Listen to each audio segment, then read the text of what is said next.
So, smartwatch fans, get a spare pair of pants on standby because Samsung just launched two of the biggest new wearables of 2022. I've had them on my spindly wee wrists and the first impressions are they're a bit good.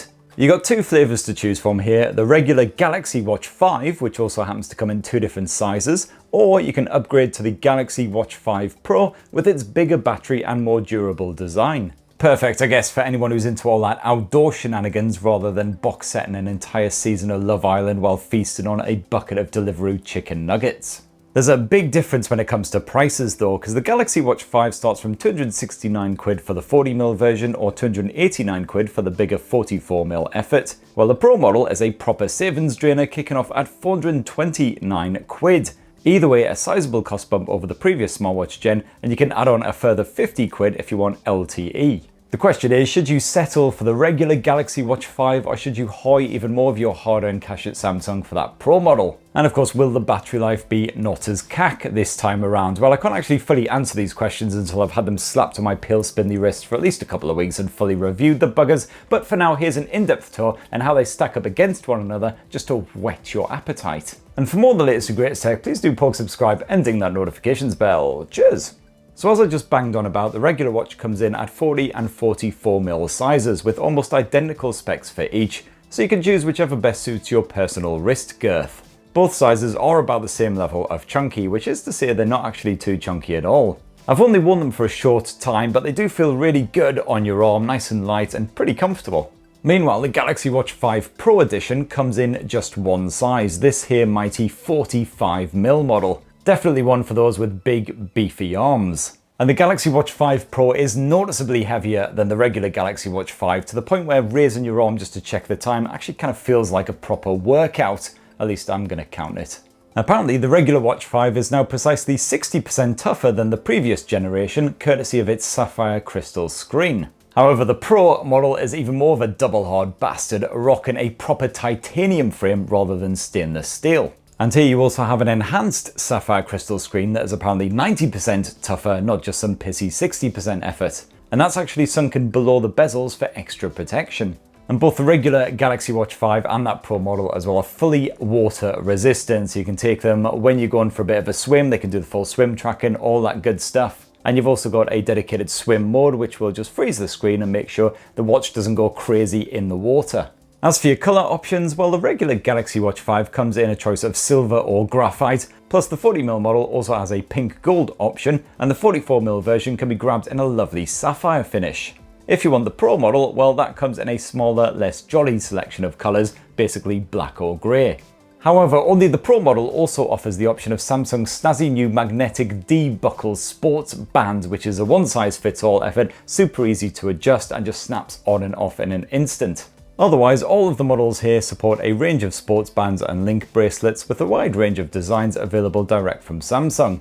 Now, one of my favourite features of Samsung smartwatches is the rotating bezel, which made a welcome return for last year's Samsung Galaxy Watch 4 Classic Edition. Sadly, it's been completely scrapped for this series. None of these watches have the rotating bezel action, so it's just swiping and poking that touchscreen. Thankfully though, the touchscreen is super responsive. You've got a gorgeous Super AMOLED display here on all of these models, and it's as bright, sharp and poppy as always, with wide viewing angles and a good bit of automatic brightness. No real surprises as far as the UI is concerned here on the Galaxy Watch 5 series. It's once again Wear OS, a collaboration between Samsung and Google now. And this looks identical to the version that debuted on last year's Galaxy Watch 4. Once again, you can swipe through a wide variety of widgets, you can quickly check your notifications, access all of your apps you've got downloaded onto your watch, yada yada yada. However, Samsung does now serve up even more watch face options than ever before, with 8 completely brand new jobbies chucked on here. There's nothing revolutionary for sure, but it's good to have the extra choice, and there is now a total of 33 pre-installed faces, so you've got a great variety of digital and analog options. You got plenty of animated efforts as well, like this fresh new animal shenanigans, and the usual Bitmoji bollocks if that's a bit of a boat floater for you. And many of these faces can be completely customized, right down to the fonts and the complications that appear on them. As with the previous generation, you can once again expect Samsung's very own apps and services to be offered as default options here on the Galaxy Watch 5 series, including Samsung Pay, which can once again be fast accessed by holding down that bottom button, and of course, War Great Made Bigsby. And yes, all three variants of the Galaxy Watch 5 do have a built-in speaker and mic, so you can converse with the assistant as merrily as you like and also take calls if that's your bag. You've got full Google Play support, so you can download more apps, watch faces, etc, etc. You can access the internet by tethering with your phone, otherwise you've also got Wi-Fi on all of these models, and you've also got the option on all three of adding LTE support via eSIM. So if you're proper minted, you can afford an extra mobile contract and you want to stay connected even when you're well away from your smartphone, well, that's always an option. And all three watches also offer built-in Bluetooth, so you can get connected to some headphones and stream some music. Now, a more advanced version of Samsung's bioactive sensor is packed into the Galaxy Watch 5 series, helping them to spaff out real-time info on your heart rate, your blood oxygen levels, your blood pressure, all the usual jazz. There's also a good bit of bioelectrical impedance analysis sensor action on here, so body composition can be performed. Just stick your fingers on those buttons and you'll get an estimate of your body fat percentage, your skeletal muscle, all this other stuff here. The Galaxy Watch 5 can also tell you how sweaty you get during exercise, yum, and also how long it takes for your heart to recover when you've done anything strenuous. And the fitness features are mostly the same on all of these watches, but the Pro does get a couple of exclusive features you won't find on the regular Galaxy Watch 5, including a good bit of track back. This is a feature that Huawei has had on its smartwatches for a while now, quite handy if you're hiking or cycling in an area you do not know. Basically just tracks your location using GPS, and then at any point you can say, oh bugger, I'm lost, get me back to where I started, and it'll give you specific instructions on how to get back to that beginning point. And the Pro can also give you turn-by-turn navigation and the ability to load in preset routes for your cycling or your hiking sessions. And Samsung has also overhauled an oft-neglected feature of many smartwatches, namely the sleep tracking. So apparently the UI will be much easier to understand at a glance. You can quickly check the quality of your previous night's sleep, how your SpO2 levels fared, whether you were actually snoring or not. And the Samsung Galaxy Watch 5 can also study your sleep habits over time, and then it will assign you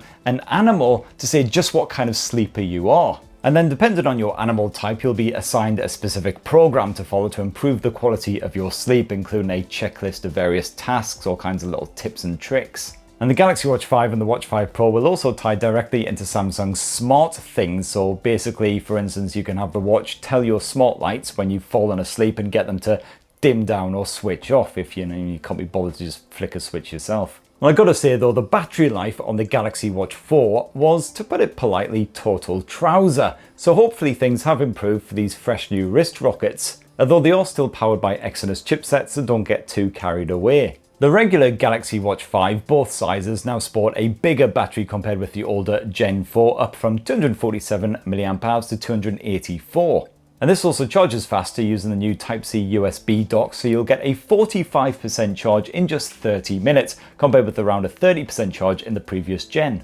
However, if you want the best battery life going, then the Galaxy Watch 5 Pro could be the one to go for. You've got a meaty 590 mAh battery stuffed into that sizable frame. That's over twice the size of the one in the regular model. So no wonder it's so effing heavy then. But unfortunately, because it's got a bigger battery, that does mean that the charging is slower as well. So just 30 minutes in the dock will give you just 35% charge versus 45% on the regular Galaxy Watch 5. And that right there is a run through of the Galaxy Watch 5, the Galaxy Watch 5 Pro, and how they stack up against one another. So hopefully bringing you a full review soon. But what do you reckon in the meantime? Are you tempted by the fresh new Galaxy Watch 5 series? Which one do you reckon you might go for? Personally, I love that 40mm version. Nice and compact and dinky, and still packs pretty much all the features that you would find in the Pro. Hopefully the battery life won't suck, but we'll see. In the meantime, definitely please let me know your thoughts in the comments below. Please do poke, subscribe, and ding that notifications bell for more on the latest and greatest tech. And have yourselves a bloody lovely rest of the week. Cheers everyone. Love you.